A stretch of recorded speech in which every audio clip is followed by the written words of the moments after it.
All right, you want to start us off, Alex? Go ahead, man. Right. We gotta do the honors, or I gotta do the honors. Yeah, you do. Uh Dad, special guest, first one we've ever had on the How You Been Bro podcast. How you feeling, Dad? What's up? I'm doing excellent. Thank you very much, Alex. And I'm honored to be a guest on your show and look forward to just having some guy time. And hello, Blaze. And the $5 million question is, how you been, bro? Oh I love shit. that. He asked you. All right, Blaze, go ahead. He asked you. Man, Go. I'll start off and then we got to come back to Mr. the Scott Freeman The so that we Scott can Freeman. get back to it. But I'll say just real quick update for me. I found out today at 12:30 that I am going down for hurricane stuff down in Florida, Oh and shit. they're sending me tomorrow. So they were like, go home and figure your life out, pack up your stuff and get ready to roll. So today I had to do 2.5 hours of coaching because I already signed up to do all that. I had to Oh bring no. Chelsea to and from her car to get it from the dealership because she was getting her oil changed, and I just barely got back so I could run back, record with you guys, and then I got to pack up and get ready to roll tomorrow. So Oh shit. just Wow. Look just at that. exciting stuff. My mom, and I'm not sure, I think you do know this, but she lives in Central Florida, right where the Hurricane Ian's hitting, and she was saying that the winds were pretty bad. They were trying to get, or allegedly, they were going to get up to about 110 miles an hour, but I don't think it's going to be that bad. I just checked it right now, and it's not quite that bad. And the storm's trying to move towards Central Florida, so I think as it gets out of that warm water, it should hopefully dissipate a little bit and not be as bad. But definitely was worried about her a little bit today and into Damn. the evening because she's there by herself because my dad's still the captain of the ship in St. Petersburg. So they actually had to sail their boat away. So he sailed up to Mobile, Alabama. Right, And right. then they were like waiting the storm out before they end up going back down and offering support. So a lot of stuff going on with me in the last the last 24 hours for sure. That's Wow. badass. Yeah. Dad, have you ever been around a hurricane? Mr. Cali boy? Um, I think the most severe storm I've been through, and actually we were talking to your brother tonight, Cameron, about it, and that was that when we took him to PCC, I think it was his junior year. Audra was his anyway. I think it was his. Wait. Hold up. Is mom right there? Yeah, Yo, shout out mom. It's her birthday, Blaze. that's right. Oh, no way. Yeah, she out Right. here. What's up, mom? Hi.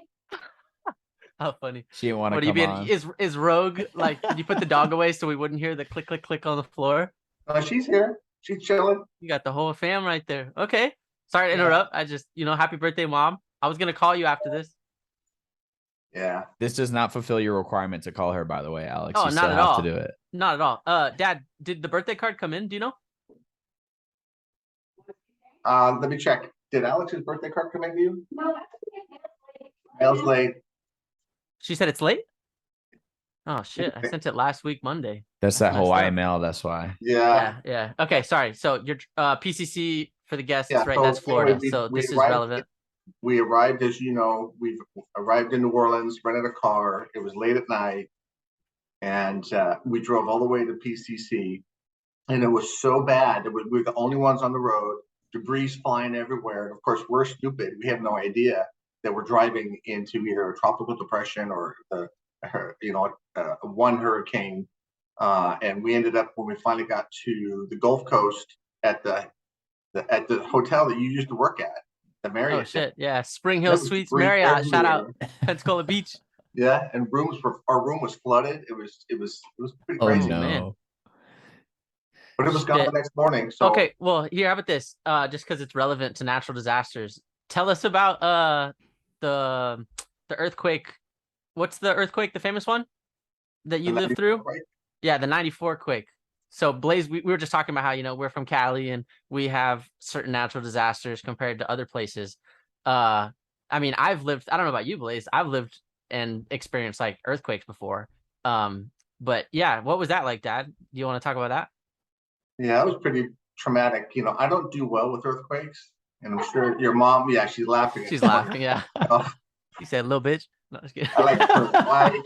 See, for me, I like I would almost rather know a hurricane's coming. At least I know I can get away from it. I can prepare for it. I can do something. And an earthquake is like, here I am, boom, and it's like wherever you are, that's what you get, go through.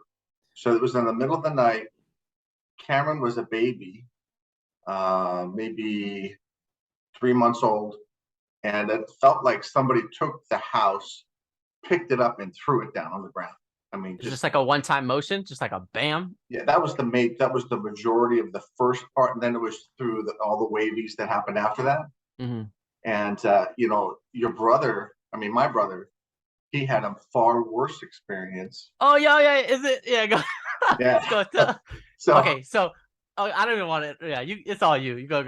No, it just, we were fortunate that the house wasn't damaged. We had minor damage on the wall between our neighbors and us. But Kent was like Uncle Kent was right at the center of Rinaldi and Balboa Boulevard is where they had the buildings that collapsed and the main fires and all the chaos.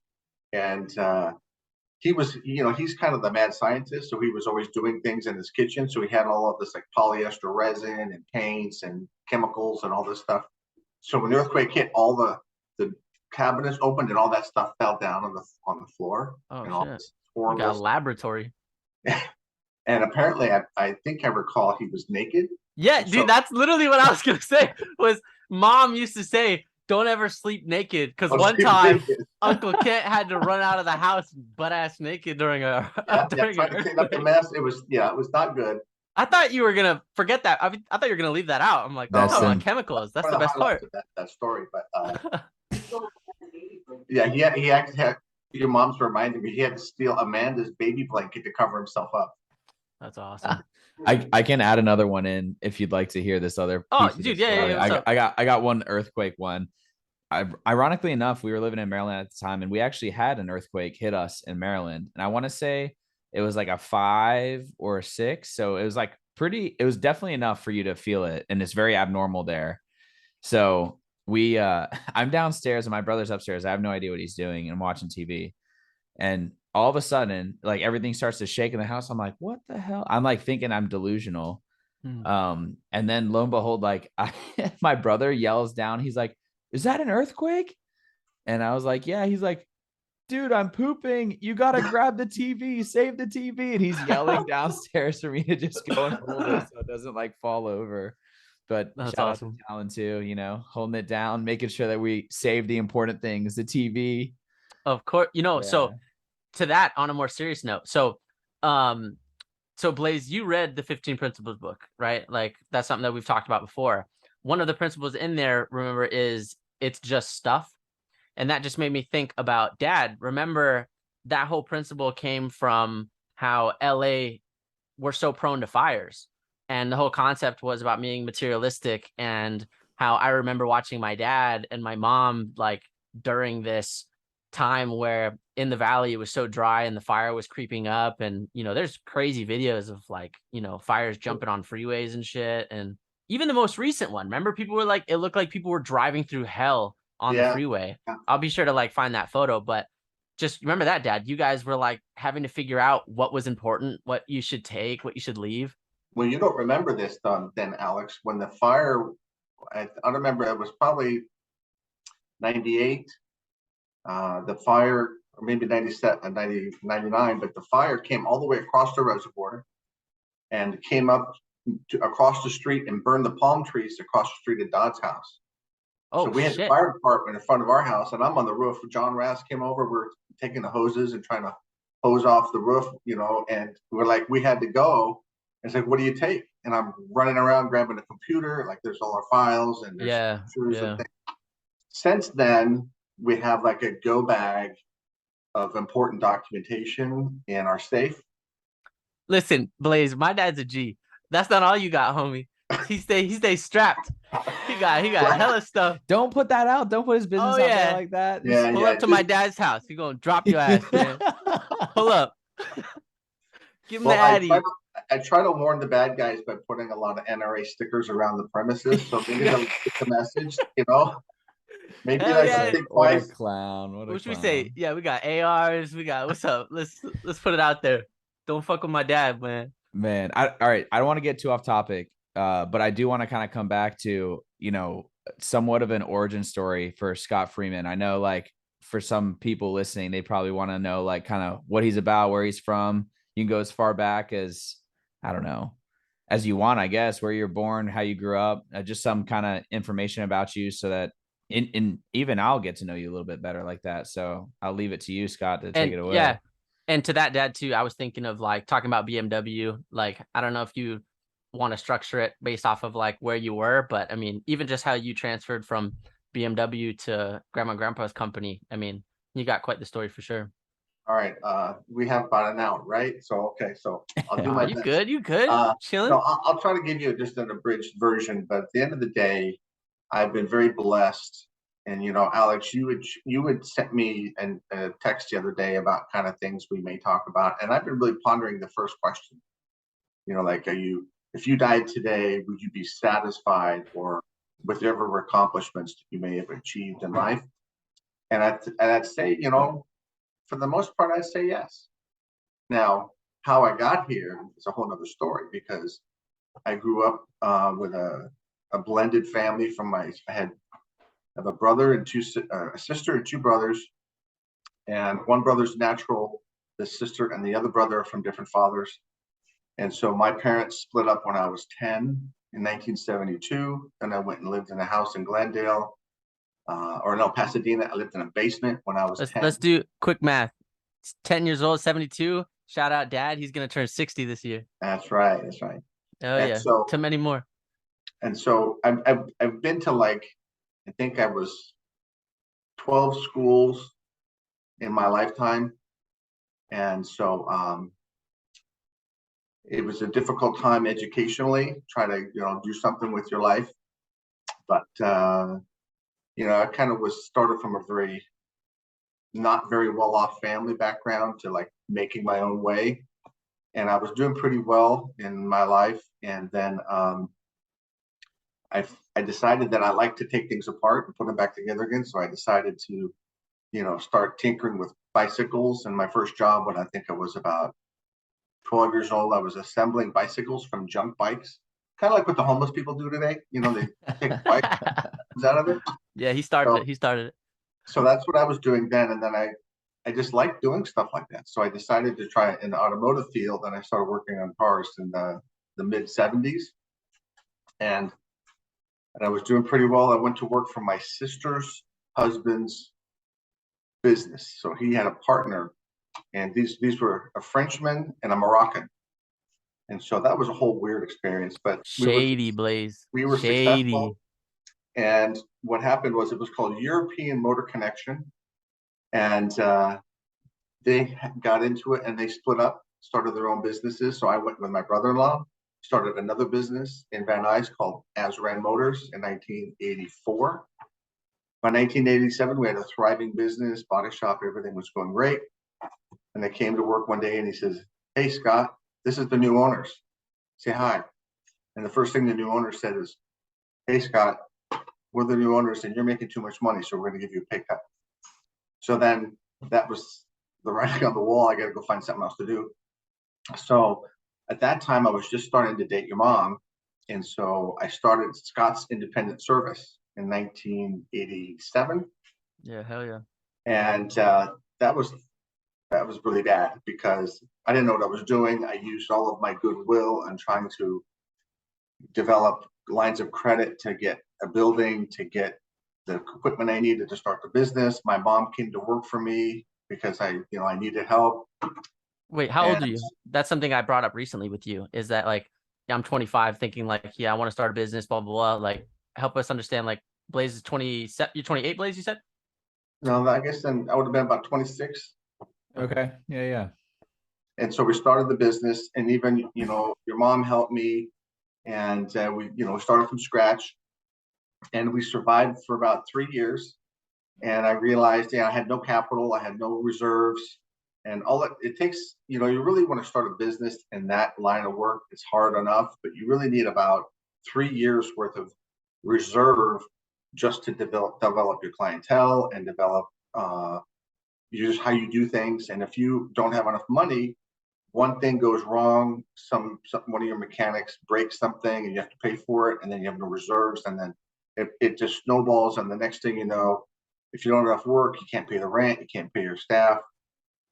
So that didn't work out so well. So we ended up, I ended up finding a buyer that bought me out, right? And he was able to take over my lease, take over a bunch of the equipment I had. I still had a lot of debt from the business. And so when we did that, he cut me a check for $30,000, but he post dated it like 2 weeks, right? So park that for a second. So now I'm selling I had to sell my house that I bought in 86 to pay off the debt. So I was fortunate enough that I was able to have enough money from the sale of the house to pay off all the debt. So I like to use the story of I went from rags to riches to rags at that stage, because I'd already gone through that experiment and it didn't work out so well. And basically your mom and I started with nothing when we got married.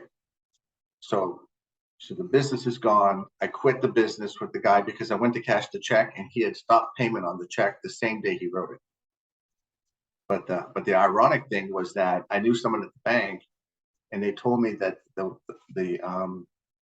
hold will only be good for 180 days, or the stop payment. But because he post dated the check, I had 2-week window between when the stop payment ended and when the check was stale. So I went into the bank on the 61st day and cashed the check. Well, then after 6 months and 1 day. You said, "Gotcha, bitch." So that was a bit of a surprise to him, I'm sure. Wait, also don't downplay this. Like, this is something that I had mad respect for, Blaze, is my dad didn't just file bankruptcy. You know what I mean? Like, he paid every single person that he owed and like made that shit whole. So, I mean, you could be humble and stuff, Dad, but like, you can say it. Just for me, and I've told you and your brother this, and I'll tell anybody who wants to hear it, is that in life, you really don't own anything. You know, like Blaze is going to go help people in this hurricane, right? They could lose everything, everything except the clothes on their back. And so I learned a long time ago that you really don't own anything except your word. Your character and your word is the only thing you truly own and you can control. Even if the noise in the world tries to tarnish it, it's up to you to make it what it should be. So that's something you own. So when I lost the business, I had to make good in my own mind to pay everybody whatever I owed. I could have taken the easy way out, Right. and filed bankruptcy, but I just knew that was the right thing to do. So I did that. And so your mom and I start from scratch. And I went to work. I got a job at a BMW dealer in 1990, the same year we got married. And we kind of started over again. And so I worked at the BMW dealer for 16 years. I was able to start as a mechanic. Then I went into reconditioning all the cars for the dealership, for the used car department. Then I helped the owner develop some software. And then I got to go around the country selling this sales software. It was so much fun, cutting edge stuff. And that software still exists today. And then I became the parts department manager. And then I was able to develop the world's largest BMW wholesale parts department. And that was a really good experience. And I was very, very recognized by BMW North America, and they used to invite me to do all these, Yeah, he'd come to Maui, Blaze. There's a photo in his office, of him and a bunch of people going on their Hawaii trip because my dad, hell yeah. Yeah, that was Aruba, by the way. My fault. That's Cat. And then so that was a great experience. But then it's the same thing in that career path, is that as you become really good at what you do, and you train people to do your job, because you want everybody, as the rising tide lifts all ships, right? So if you train your replacement, you should be able to kind of move along as well in the business. But then I realized that the owner was never going to give me the job that I really wanted, because he had his best friend. Oh shit, it's politics. Guy, and he was always going to get the job, not me. Wait, real quick too, just so Blaze knows, can you real quick make the connection with Uncle Claude, because Blaze met Nick. Okay, so yeah, here's the connection with Nick. So in 1990, when I started at Center BMW, Nick's dad, Claude, was my the technician that worked next door to me. So we were side by side line mechanics, and we got to be really good friends during that time. That was before he got married. That was before kids, everything. So he's been a good friend, you know, all this time. He's still one of those people I know that if I called, he'd come to my rescue if he was around. He works for BMW North America, which owns Mini. So he's like a big mucky muck for Mini North America now. Yeah, Nick's dad's balling. And Blaze, he was able to buy the house next door to us because Audra talked to the broker before the house went on the market and told Claude and Dawn Marie, his wife, that they can come look at this house, and they bought that house. And so we were able to pick our neighbors. I mean, so that's the cool thing. That's best. how Nick became the little bro to me. Right. You know, shout out Nick, is because our dads were buddies, and then it just worked out that we got to grow up together. So yeah. And then so another thing with Nick, I'm gonna keep interrupting just because I know other stories that I want Blaze to hear, just to help, you know, add value to. Can you also talk about how hungry you were and explain how the whole every time you got another certification? So my dad's always been pushing it, man. So like go ahead, Dad. all right. Well, in the BMW world, you know, let me back up. When I was working for my brother-in-law, I was very hungry for knowledge on how to fix things. So if there was no computers back then, you had to use a manual, right? You had to read, you know, how do you do this? How do you do that kind of thing, right? No YouTube. No. So I was able to really get into trying to find answers to fix things because I just like to fix things.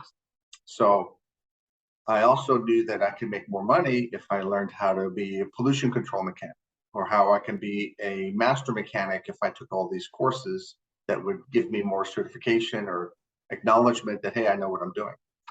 So I took those classes and those certifications so that I knew that I would be more valuable. And then when I went to work for the dealership, every one of those certifications, I got 25 cents more an hour. So I got 12 of them, because even though I got compressed natural gas certification, well, it still counts. I never worked in a compressed natural gas car, but I always wanted to just be as good as I can be, right? So that was a really cool thing. And so now back to the dealership, got to the point where I could go no further up, and I was never going to get the job I really wanted. And then the economic downturn of 2006 began, or 2005, you know, the whole housing bubble started to go sideways. And so the dealership, I knew that my time was not going to be very long, that it was going to get the axe, because I was always told that I was the highest paid parts department manager in the country. So when your boss is yeah, shout out. Okay. You're also living in the most expensive place. Let's not forget that. Let's not lost on everybody, right? My boss is actually like 3 days older than I am. So we were very, very kindred spirits when we worked together. So maybe that bought me some extra time working there. But what he used to do is I used to get paid by my department's net profit. So whatever I was able to sell, I only got paid on what was left. So after my rent was paid, my employees were paid, the gas for the trucks were paid, all the overhead was paid, I got a piece of the leftover. So I kept making more money because I kept having more leftover because I was doing what I was supposed to do, right? So instead of giving me a pay cut, he would raise my rent. What a bitch. So he would just basically give me a pay cut by increasing my expense, right? But that's kind of the life of a dealership, you know. That's just how they can control you. So in 2006, Audra's parents came to me and just basically asked, would I be willing to come work for them?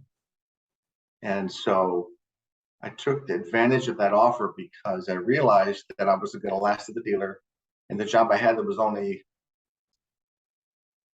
400 that exist in the country, and I didn't want to move somewhere else. And it's just, they don't come up all the time. So I just said, okay, I'll try it. And so I went to work for them. And it's been a blessing and challenging at the same time, because when you work for your family, you know, there's influences that occur different than if you're just employer-employee relations, right? It goes both ways. There's a lot of perks, but then there's a lot of like you're taking it to Thanksgiving, you're taking it home. Right. Well, the perks, for example, your mom and I were just talking the other day about how we never missed a game that you had or a game your brother had. We went to every game. We were close. We made sure that our priorities were right. And I could never have done that if I was at the dealer. Never. Yeah. I like locked me up and said, we need you. You can't go home. So, right. And to your point though, like Blaze, you know, like maybe this is something like you could cut in a little bit with like coaching. Like, are you finding that like a lot of parents are absent and just like dropping kids off and missing stuff? Because that's something that like I was able to take pride in, and I was so thankful because a lot of my teammates and a lot of my buddies, their parents weren't coming to away games for sure. It's like no parents, and then to like home games, you know, it was like hit or miss. Like, have you found that, man, that like your kids are bummed your kids, I mean, their parents aren't pulling up? Yeah, so it really depends. We have tournaments that are local. Some of them are local to California, Sacramento area. So we travel to like Petaluma, which is like only an hour and a half towards like wine country. We do a tournament in like Las Vegas, and then we also send teams to the East Coast. So when we send teams to the East Coast, a lot of times the parents go with because it's the summertime, and they'll be like, kids are doing college visits. They'll be going to see other things. Sometimes like a guy and his sister or younger sibling will go, because then they can knock out a couple college visits at the same time.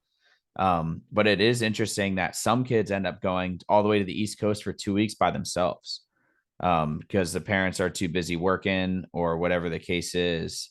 So, and you know what too, I'm coaching a lot of kids are about 16 17 that are on the team that I coach.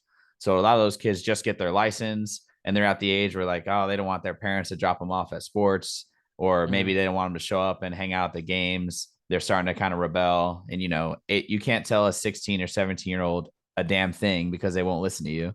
So it's funny how now that I am coaching those kids, I kind of see how much of a little shit I was from seeing how they act. Well, Blaze, But that's why I got my license right away, Dad. The second I could. yeah, right. I'm just lying. I'm lying, Blaze. I'm lying. I was a senior in high school. My dad's dropped me off. Man. That's funny. Yeah, But anyways, I want to make sure, Blaze, you got input too. But yeah, just the coaching thing, thank you, Dad. Like that was something that was big. Is again, you guys were always there. Even if I wasn't getting a lot of game time, like you were always there. Yeah, that was time well spent. And that goes back to that previous question you asked, did I accomplish what I wanted? And I'm pretty satisfied. Hell yeah. Do I want more? Yeah. Yeah. Of course. Yeah. For sure. I think I invested the time as it should be. I invested my time for you and your brother, invested time for your mom and our relationship. Yeah. And, I do invest time too for the church. I do what I can to help there too. So, I think I'm.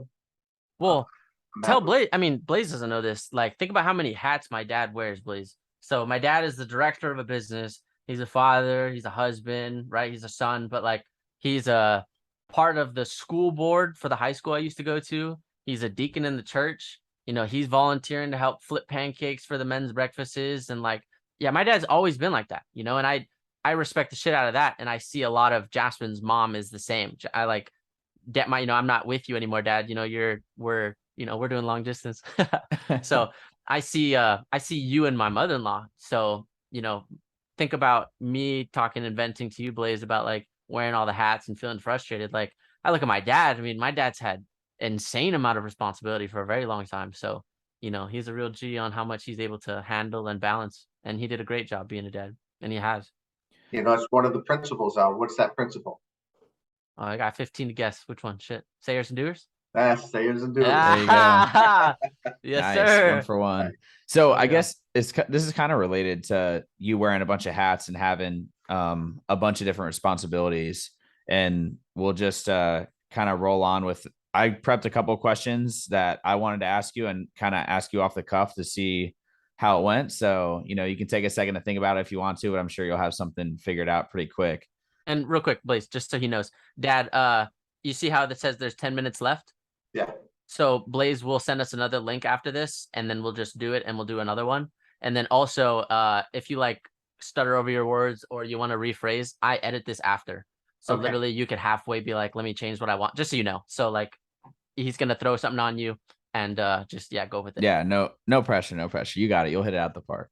All right. So my question for you is, with all these different hats you end up wearing, all these different responsibilities you have as a father, a parent, you're doing church, you're giving back to the community, all these things. It's obviously gonna have some sort of hardship. You're gonna have some difficult situations. You talk about going rags to riches to rags back again. So you've obviously endured some difficult situations, whether they were self-imposed or not in your life.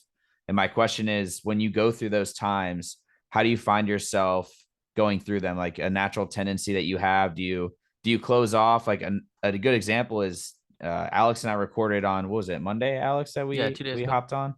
And we did an episode, and Alex was like real upset that day, and he's just going through it, having like a pretty tough time. And I noticed that with him, he's very outgoing today and excited and really engaging. But when he tends to go through these tough times, he closes off a lot more, and he's a little bit more reserved. He's not somebody that's going Yeah, to let's reach go out MIA. and ask for help. Yeah, for sure. Yeah. So I guess my question is, how do you find yourself going through those tough times, and what are your natural tendencies? And, looking at those over the years, have they changed? Have you been able to develop ways to mitigate either stress or find solutions to problems? Like, I guess almost like your problem solving method is kind of what I'm getting at. And Yeah. When how did to that go through goatee that go from hardship. brown? That's right. Touch of gray Sorry. started coming in, I was gonna interrupt. I didn't realize you had a whole sentence. My fault, Blaze. It's all But yeah, I good. was No, just no, curious. that's it. Yeah.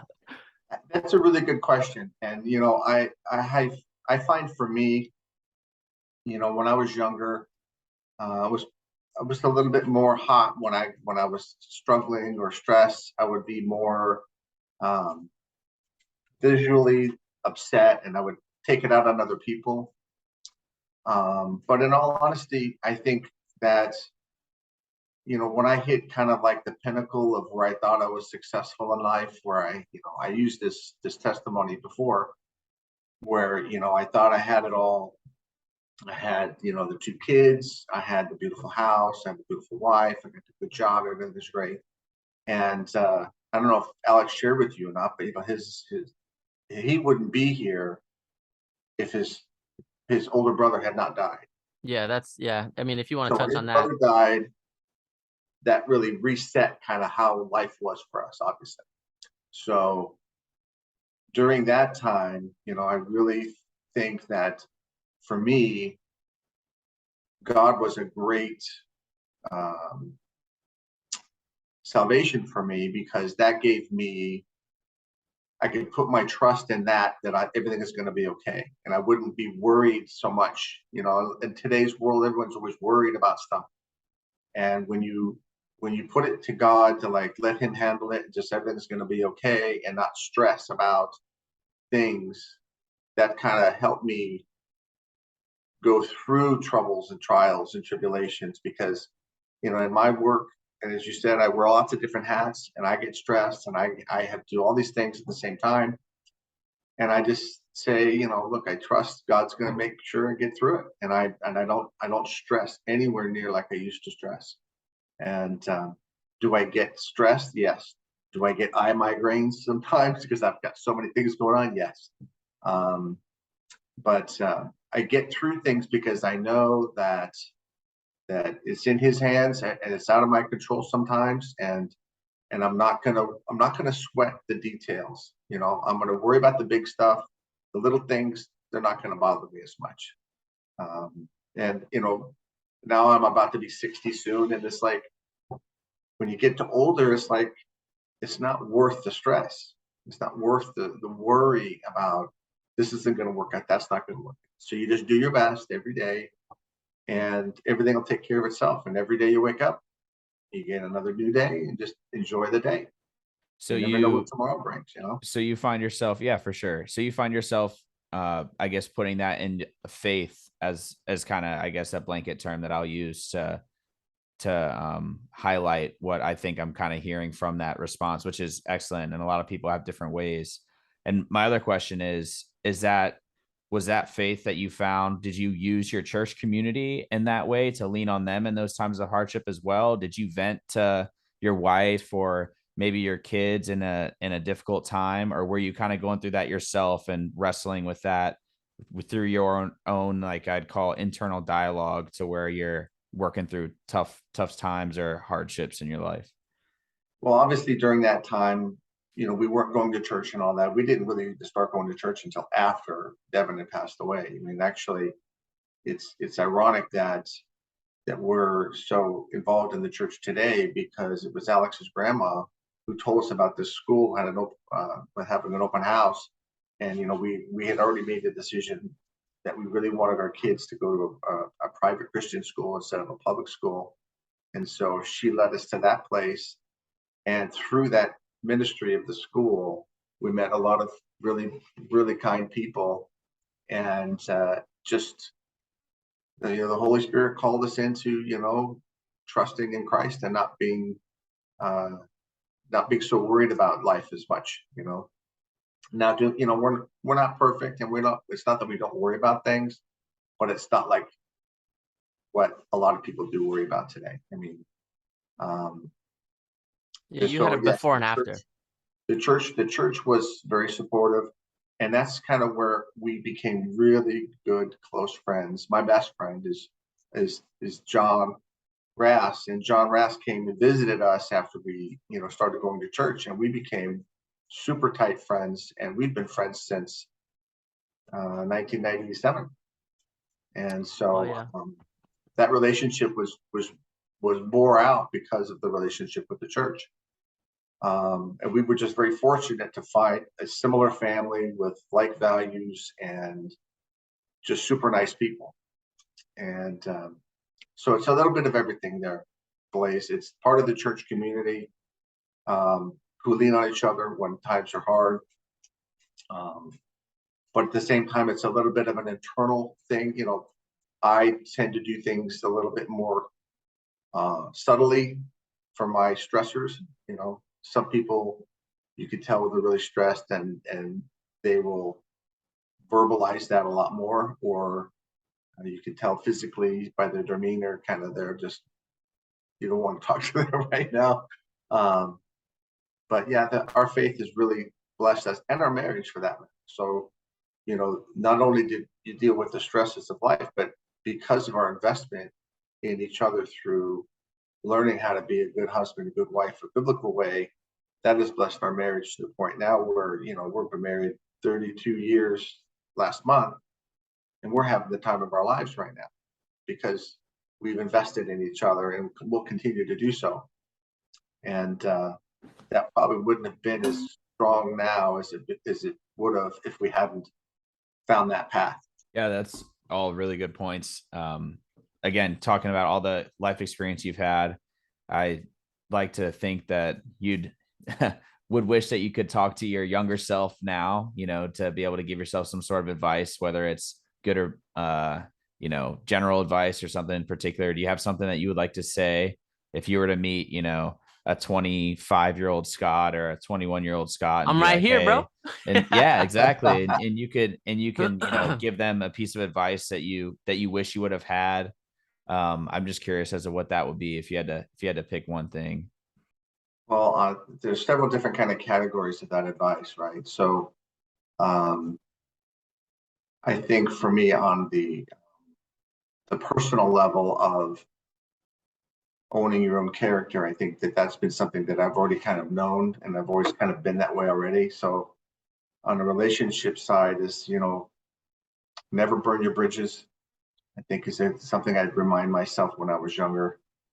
On the financial side, I would tell myself, take the hit now and never see the money again until you're 50, and then invest 15% of your money like you never saw it, and you'll be way better off. Instead of, don't live for the moment only. I mean, you can live for the moment, yes, to some extent, but a lot of young people, it's get and spend, and not really thinking 30, 40, 50 years later what that's going to look like. I wish you would have told me to budget, like. Who knew? Delayed gratification. I'm gonna trigger him. Yeah, that's it. Don't do that. He's gonna come through there and smack you up upside the head. But delayed gratification, yeah, I've heard that from a lot of people, financial, at least gurus, what I would call, to just don't be afraid to delay your gratification for future money that you'll have, and just being aware that your life, retirement, and the older I get, the more I realize is a number. It's not an age, right? So if you're able to hit the number that you decide you can live off of based on your needs or your life, the lifestyle that you choose to live, then you can retire at, 25. Alex, go ahead. Yeah, well, Blaze, I have to say, shout out to you, because on one of the podcasts you were talking about how you've learned some of the investment strategies, such as that dollar cost averaging, and people lose that sight of dollar cost averaging and compounding of interest. So, if Alex had put in, $100 a month at 18 when he had his first job and left that compound plus the dollar cost averaging, I think he could probably have $2 million by the time he's like 50. So, that's something that I would definitely remind myself and tell myself when I was younger, don't forget to do that. But at the same time, as I'm getting closer to retirement, it's like, what am I going to do? And I'm sure I'm going to do something. I won't do what I'm doing today with the stressors of running that company, but I would definitely find something fun to do where I have something to do. Maybe I'll make money, I don't know, but I'll have to do something, because otherwise I'll go crazy, because I'm a doer, so I can't be idle. You should start a podcast. Yeah. Do you think that you haven't put in a lot of time towards that because you've been working and wearing all those other hats, and you haven't kind of thought about that a whole lot, or you're just going to start exploring it now? Kind of what's the thought there? Because my father's also at the similar age, and I think I've told you before, he's been in the Coast Guard for 30 some odd years, and he's always been driving boats and fixing buoys. So, for him, he's starting to reach his end. He's going to be retiring after this job. And he's like, I don't know what I'm going to do. And I'm not sure that he's given it enough thought, and maybe I'll call him out if he ever does listen, to go figure it out, old man. But, it could be something that I think a lot of people in at least my profession start to get really, really comfortable in their job, and they almost get over comfortable. And then they find that, when it's time for the job to break up with you, because that's the way the military is, you either break up with it or it breaks up with you, then they don't really have anything to fall back on or a passion that they found. So I was curious as to what you thought about that as well. Well, when you read books and commentary about retirement, and everyone's got an opinion, but at the end of the day, you're going to do in retirement what you did before. You just won't have any money to pay for it. That's So hilarious. you have to figure out what do you want your lifestyle to look like? So Audra and I, we love to travel. So we have an RV, and, when we retire, Lord willing, we're going to be trying to go through all 50 states in our RV. That's kind of one of the things we want to do. We want to go live in Europe for a year or two, depends. Not now, it's too volatile. But those are the kind of things we want to do. What happens to our home? We don't know. I guess we'll have to cross that bridge when we get there. Do we keep it? Do we sell it? Do we rent it? We don't know yet. So I think for me too, personally, is that I've always been kind of a tinker guy. I try to do my own projects as much as I can. So at least that keeps my mind somewhat sharp, trying to find answers to things. So I'm always doing different kinds of things. I'm never afraid to try something and try to fix it or learn how to do it myself. So I think that I think too many people today are not willing to put themselves out there to try to get something done. I'm going to use this example. Sorry, Alex. Go for it. He went to when Faith Baptist Schools had a man class, just so they can teach young men how to use a saw, how to barbecue a hamburger and a hot dog, and how to change a tire. And Blaze, it's amazing to find out how many young people don't know how to change a tire. So I think it's important that people should put themselves out there and be willing to fail to try to figure out how to do something. And that's kind of my genre. And I'm not afraid to try something, even though I may fail at it, because I want to learn how to do something. Yeah. And I think a lot of young people, and even people my age, just didn't even want to try. I wish you would have showed me how to do stuff like that too, man. Man, so Please, I try to Shots show fired. the Shots kids. fired. I try to show the kids how to do something mechanically several times, and they were so bored after like 30 seconds. Okay, Yeah, what's no, we next? suck, dude. Dad, if Dad was such a resource that me and Cameron could have tapped into, and that ship kind of sailed for some of this stuff. yeah, so I'll tell you that in my personal experience with my father that and maybe one day we'll have him on too so he can Oh, got shoot to, some bro. shots back. Got But to.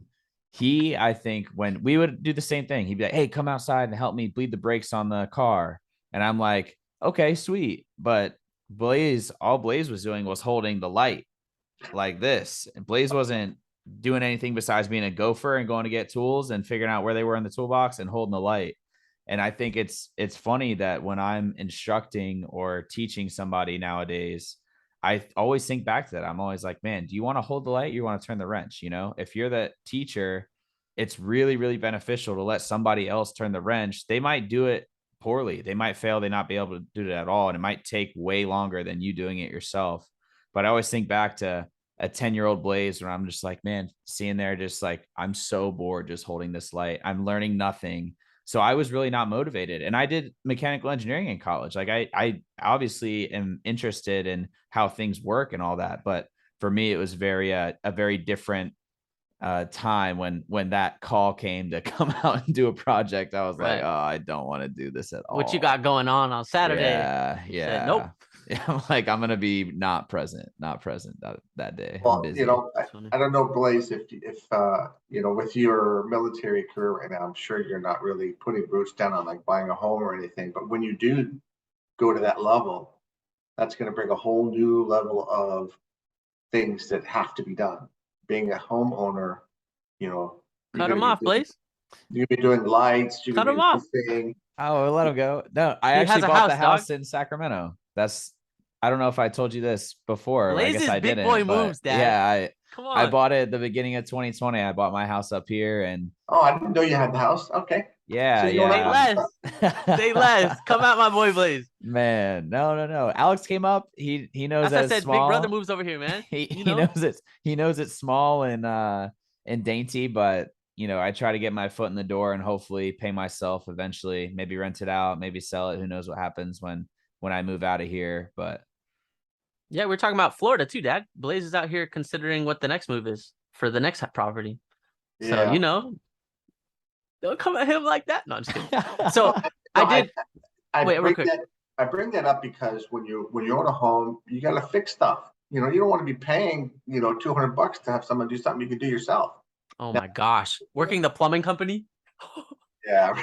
Seeing the quotes. Oh those my guys gosh, get paid, man. They get paid dude. to do not house call is already $200 just for them to get in the van and drive over, and then they're charging $80 an hour, $100 an hour to make it happen. I know. Dispatch fee just to pull up, just to see it, figure it out, to go to Home Depot, buy the shit you'd buy, upsell it, to then come in and then do it, and you're paying for their skill. So you're paying big money. Yeah, so I'm screwed later on, dude. That's why YouTube's my best friend now when it comes to house repairs, because you could find someone else who's already done it, and you could, get 80% of the way there. Holy shit. Okay, we got to say this. Blaze, listen to this. Dad, explain the PS3 and how that dude tried to screw you. This is so badass. And if you forget anything, I'll tell you what I was getting at. But you know what I'm saying? Okay, so Blaze, the kids love PS3, right? So we had a PS3, we used it all the time, and then we got the yellow light of death. So I'm familiar. what are we gonna do? What are we gonna do? So wait, also, hold up. Shout out my dad. Blaze, my dad's such a cool dad that he learned how to play COD so we could play Modern Warfare together. So my dad was playing and he was getting good at some point. Nice. Was he dropping nukes? Was he dropping nukes? No, he's not even a noob tuber, bro. He's out yeah, here. now my reflexes aren't quite what they used to be, but shout out. We cannot forget that core memory is my dad put in work to not only, just the joysticks, man. Like people get caught up not wanting to play video games because, I don't know if you've ever tried to get Chelsea to play video games, Blaze, but like I had to buy Lego Harry Potter because Jasmine's not trying to learn the joysticks. It's hard. Anyways, full transparency, Alex. I haven't played. I had a friend of mine give me an Xbox. It's probably about 6 or 7 months ago, and the only time it's been turned on, a buddy of mine came over to hook it up to the Wi-Fi and like set it up, and it hasn't been turned on since. It's been sitting there for All right, well, the it can whole fall on time. your deaf Yeah, I ears. know. It's for I the know. other ones. No. I wish I could relate to you right now, but I've just been so busy with stuff. But go ahead. I want to hear about the light of death and It the just PS. shows how he's a G. Come on, Dad, go. So I found a video on YouTube describing what the problem was. And so without getting in too much technical detail, the bottom line is that within the contents of the PS3, there's a heat sink. And the heat sink is basically sitting there connected to the mother chip or the main chip system. And what happens is that it gets so hot, it disconnects because of the heat. So I found this video and it describes how to disassemble your PS3, clean the heatsink, and reapply the heatsink. And that's what I did. So I disassembled it, and you got to go deep. You got to go really deep to get to that heatsink. And I don't know if we got pictures of it. It's all strewn about everywhere. Sure enough, I was able to put that sucker back together. What about the dude who sold you the one that didn't work? Oh. That's the story. Is we had one and then it didn't work and we wanted to buy another one. The dude sold it. My dad got his money back and then figured out how to make it work. That's what it was. That's what I was getting at. It was like we had two PS3s that worked. So we ended up buying one on eBay before I fixed it, and the guy had like 20 games and everything. So I bought the whole thing, brought it home. It didn't work at all. So it was a total bait and switch, right? Yeah. So we're already down bad with not having one that works. He goes and buys another one. And no, I got two bad ones. And so I returned it on eBay and I was able to get all my money back. And the guy was just like totally off the grid. It was just one of those. Ghost. Yeah. Classic. Yeah. So he ghosted me on that. So that's when I went and found out how to fix it. So I ended up fixing the second one. He fixed both, dude. Like, talk about taking stuff apart and putting it back together. This man like fixed two PS3s and then we had two. It was awesome. Yeah, I'm not afraid to try. Okay, but I really wanted, just because I feel like Dad, I don't know how often we'll have like reoccurring guests. Obviously, we have you here. And Blaze, I feel like there's gonna be a lot of value in it. Is we only touched a little bit about marriage. And this is something huge in that, like, my parents are a powerhouse couple, man. So like I've seen, like, growing up, seeing all of my friends and then their parents' relationships. It was so fascinating because, again, like, my parents are amazing people, man. So like seeing my buddies and seeing one person, his parents, they don't even sleep in the same bed. And the dad will tell the son, I'm only with your mom for you. And like how that was damaging to him. And then another buddy, his parents were divorced. And then that was something that he was vocal about, was very hard. And then another one, their parents like didn't love each other. No PDA. It was just like everywhere I looked, my ex-girlfriend, watching how the mom like ran the home and how the dad was more timid. And like, I was just learning from all these couples, like what's considered normal. And like what was normal in my house was so structured and so like amazing. And it was so fascinating to see like everywhere I looked. And Dad, I haven't said this to you before. I was like really thinking, I don't know a single girl that has the relationship with her dad that I would want to have.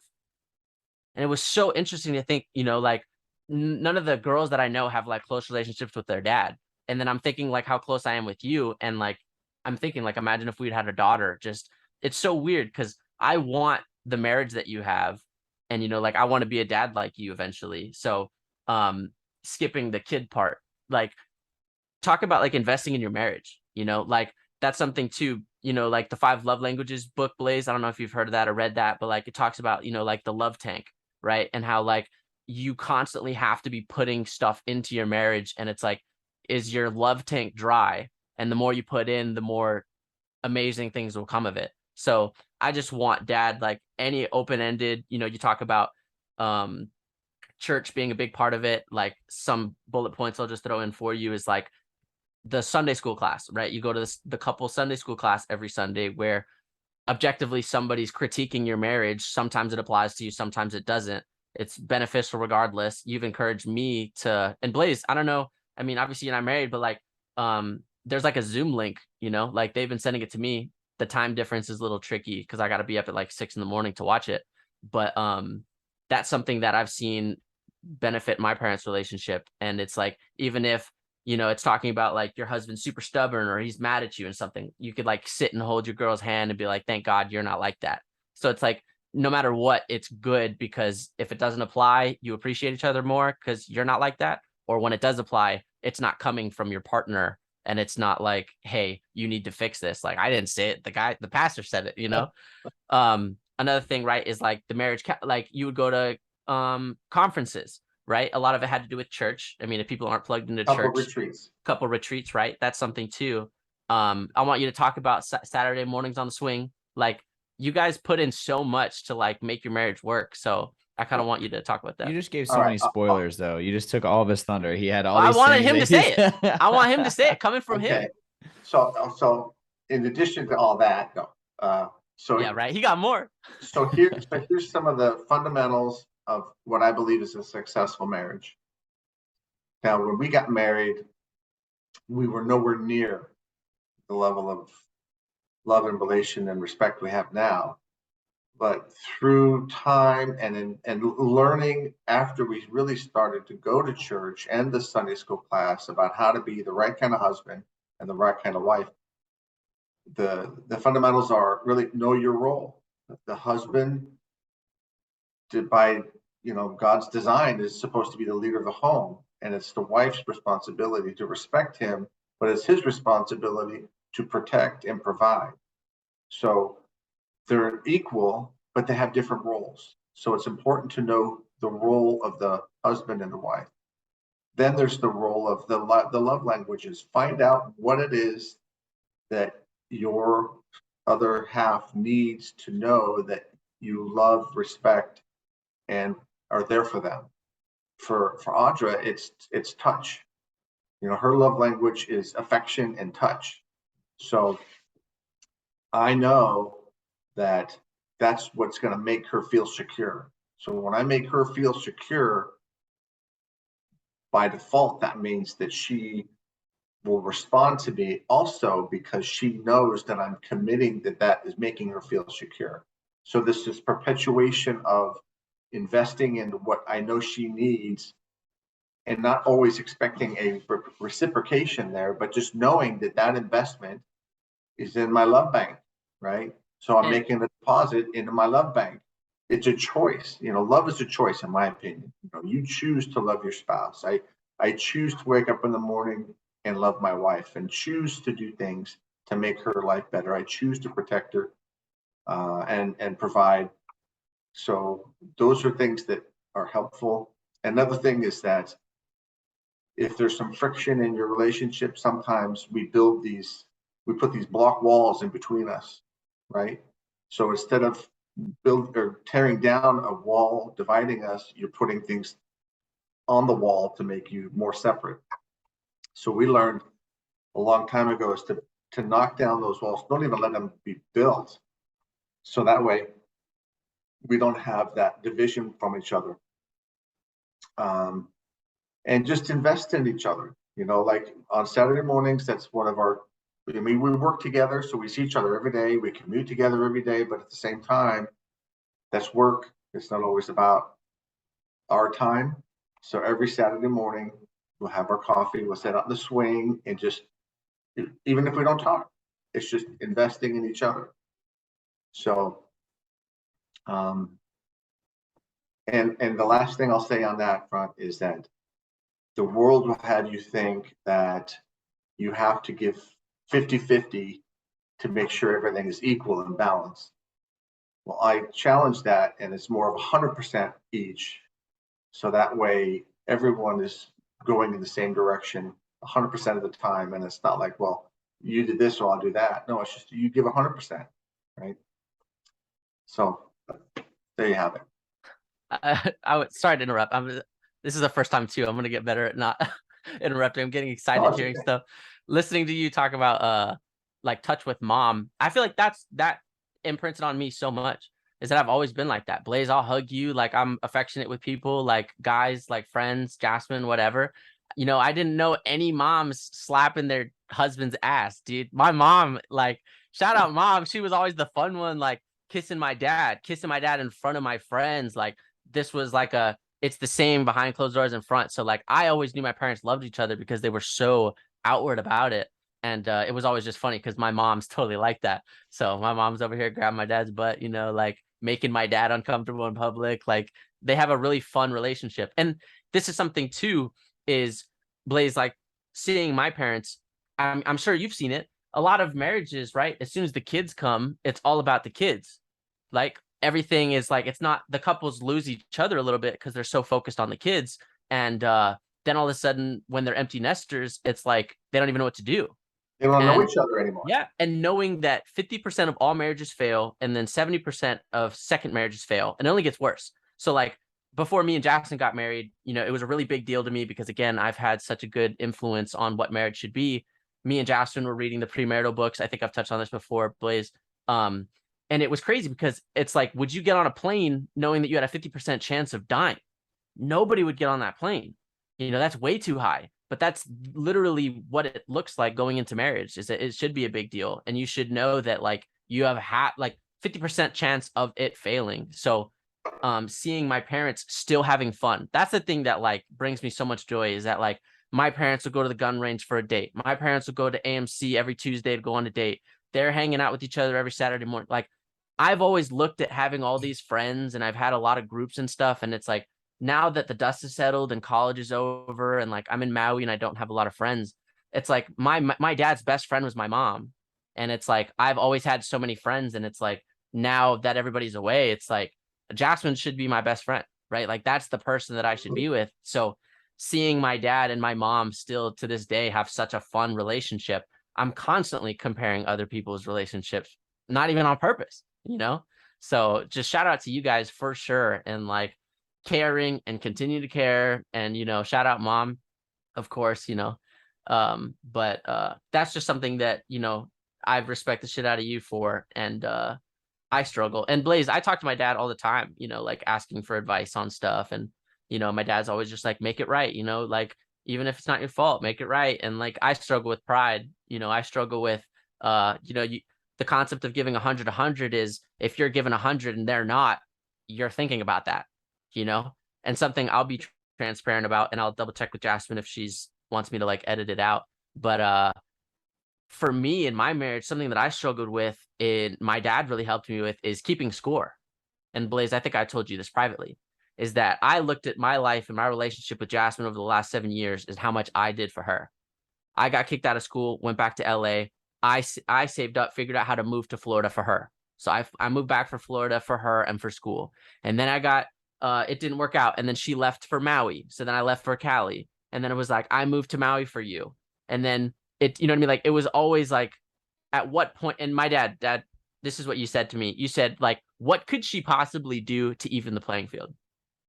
And that shut me up, because it was like, I cannot hold this over her forever. Is that I moved to Maui for you. I left LA for you. Like I left all these things that I wanted. Like I can't do that. And I totally took that into our marriage and like had some sort of resentment that I had to work through. And it was crazy because yeah, like it's 100, but like if your partner's not giving, or you don't feel like they're 100, you can't drop down. And then that's where I think I would struggle, is that if I felt like she wasn't putting it in, then I would back off a little bit, because that's where my dad, and I respect so much dad, is that you somehow have been able to keep that. And dad, you know, and like I've said some off-colored things about my mom before to my dad, and my dad shut me up, you know, like I've been like, oh, how come you do this for mom? Like he's like, no. So that's something too, that like, it's amazing how you've been able to do that on and off the court in my mind, because whether or not anybody knows, like you're putting it in, and I've always seen that. So I just want you to know that I respect that and I appreciate that about you. And I wanted to make sure the podcast could hear that about you too. Well, I'll say one more thing about the marriage, and that is that no matter what happens, it may not be your fault, but you're responsible. As a man.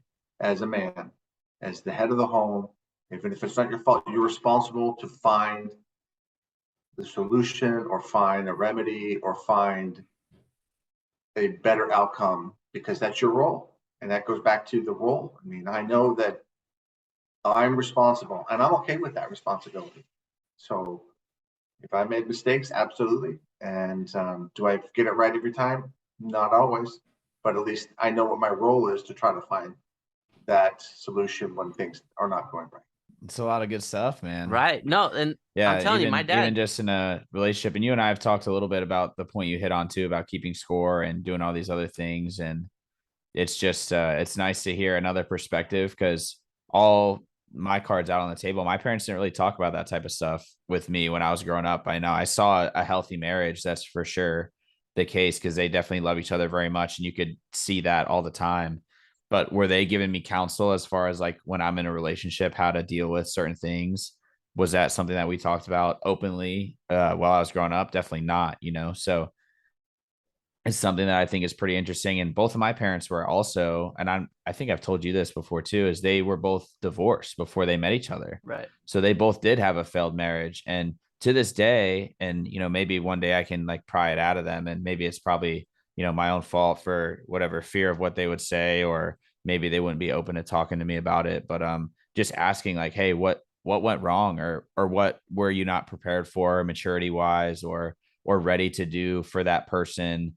And you know, I even have a half sister on my dad's side who I have never met to this day. So there's Okay. like other things that, you know, family dynamics that are really interesting to understand. And I think that there's a lot of value in the fact that your dad and mom have been so open with you about, you know, how they make it work, you know, maybe even some hardships that they've gone through, that they're able to talk to you about that. Maybe, you know, say, this is how I messed up, this is how I'd like to make it better in the future. And I think admitting fault and doing that is like really, really big and shows, you know, the human aspect of a relationship and how much work it really is and how to make it successful and thriving. So I appreciate you touching on that stuff too. Yeah, no, dad. And Blaze too, like the loss of a child, man, is my parents, you know, that's something too. Like you read about something like that, you know, like a lot of people blame each other and a lot of people can't recover for something like that. I remember hearing that, like, I don't know if there was a statistic, but they kind of debunked it about the way that just marriages can fall apart because of that, but that's just something that they, you know, they overcame together. And not that it was either their fault, but just in general, you know, my parents have been through a lot, and me and my brother have put them through hell for sure. Like we've been through a lot of stuff. And you know, like seeing when I got kicked out of school, like what that did. I almost got kicked out of high school at one point, and my dad's part of the deacons. It's amazing too. I can't imagine like bringing kids into the mix, you know, is that like we're already hard enough like accounting for our own actions, right? Then all of a sudden, like, what is that going to be like? Me and Justin just look at each other and look at what our kid did and be like, how the hell did that happen? You know, like I can't imagine what that was like, you know. So I do appreciate, dad, you know, how open you have been about stuff. And a lot of it has to do with church, man. You know, Blaze, that's something that I feel like I've struggled with, is that like that's where it all comes down to, you know, is like they um dad, how does the saying go about, was it like the cross, right? It's if If you get this right, this is going to be right. right. So So if you're right with you're God, right with God, you can be right with others. And it goes to being accountable. You know, I mean, in today's world, I mean, it's like, gosh, you can do anything, be anything, and there's no accountability whatsoever. I mean, yeah, you can take that for what it's worth on any spectrum of current events. right, But at the same time, for me, I find that if I do the right thing to please God, I know that I will do the same thing for my relationships with other people. So I need to be reminded too when I mess up, and so you have to also be humble to admit when you've made your mistakes and fix it. right. And I know this is like core to who you are as a person, so that's why I, you know, definitely want to address it. Like I thought it was kind of cool too, Blaze. Are you familiar with like devotions? Devotions are like, you know, meditation, you're reading the Bible, like there's like devotional books you can do where they have scripture, but it's more like application. It's kind of like self-help Christian type books. Is you know, like my dad every morning going out and sitting in the sitting room and praying, you know, and something like that too, is that like sometimes I find prayer, I'll just tell you, dad, I don't really talk to you about this kind of stuff, but even like prayer with my wife has been weird. You know, there's been times before where like me and Jocelyn have prayed together and it was so uncomfortable. It was so odd why that was so weird. And it felt good after, but it was just so odd. And then just something like that, you know, is like being open and vulnerable about like my relationship with God with Jasmine, like that's so weird. And like you and mom, like um I haven't seen, I mean, mom will like listen to the audiobook Bible and stuff like that, but I felt like that was always crazy to know that like no matter what, Blaze, you talk about waking up at 4:30. We talk about having a morning routine and like setting ourselves up for success. You know, my dad was on his knees in the morning. Are you still doing that challenge thing? A few years ago, there was a guest speaker that came in and he gave us a challenge that said, spend an hour a day with God and it will change your life. And so I took the challenge and I've been doing it now for almost 3 years. So, and, part of it is, worshiping, part of it is reading, part of it is praying for others. Part of it is being thankful because, when you spend that time, and I can only speak for me. And so for me, looking at the world as creation from all living things, it's for me, it's easy to accept a creator. So it's easy for me to say, if I'm created, then I need to be thankful that my body does all it does every day. I mean, the human body is just a miracle in itself. So for me, that time has been well spent, and I don't regret spending any of that time each day. And Investing. Blaze, I want to tell you and thank you for the last podcast, bro. I was telling Jasmine today that like I'm super hard on myself and I'm super self-critical. So like normally I don't have somebody that like tells me what to do. So it was kind of cool, like you being an encouragement last podcast, just talking about shit, because I texted Blaze's dad before the podcast. I was like, dude, I'm not in a good mood. I don't even know if I want to do it. Because I've just been down lately. But I just texted Blaze yesterday, and you can see how much of a better place I am today. Is yesterday morning, I was watching a video on thankfulness, just like you said, like being thankful, man. Like it's crazy. I sent Blaze and I sent a couple buddies.